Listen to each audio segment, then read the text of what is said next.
tunashukuru kwa miaka 49 bado Watanzania wana imani na Chama cha Mapinduzi, na imani hii imedhihirishwa na kuchaguliwa tena kuaminiwa kuongoza nchi yetu. Lakini nataka nitoe wito kwetu sote kwamba wajibu wa kuhakikisha kwamba chama chetu kinaendelea kuwa chama cha Watanzania ndio wajibu wa kwanza na wa kudumu. Mwana CCM, kiongozi wa CCM, katika kila unachofanya na kutenda, angalia kitachangia vipi katika maendeleo ya nchi yetu, kitachangia vipi katika maendeleo ya chama chetu.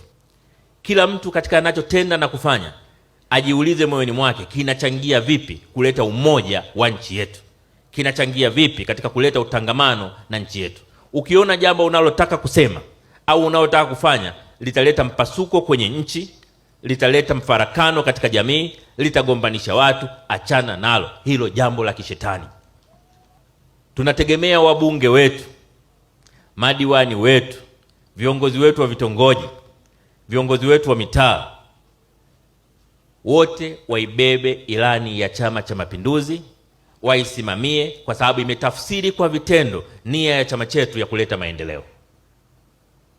Na hao niliowataja ni viongozi wa mstari wa mbele katika kuhakikisha kwamba chama chetu kinafanikiwa kutimiza ilani yake.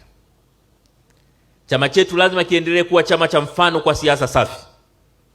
Mwenyekiti wa CCM Rais Samia amesema mara nyingi kwamba sisi hatupaswi kuiga siasa chafu,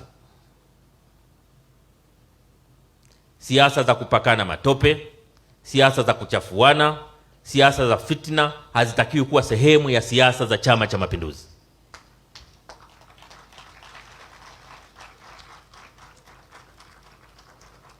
Ukiruhusu siasa za namna hiyo kwenye chama cha siasa chochote, unakielekeza kwenye kifo chake, unakielekeza kwenye kudhalilika kwake, unakielekeza mwisho wa chama hicho. Kwa hiyo ni muhimu sana wana CCM wote tufanye kila njia kuhakikisha kwamba kwa matendo na kauli zetu tunajenga chama chetu.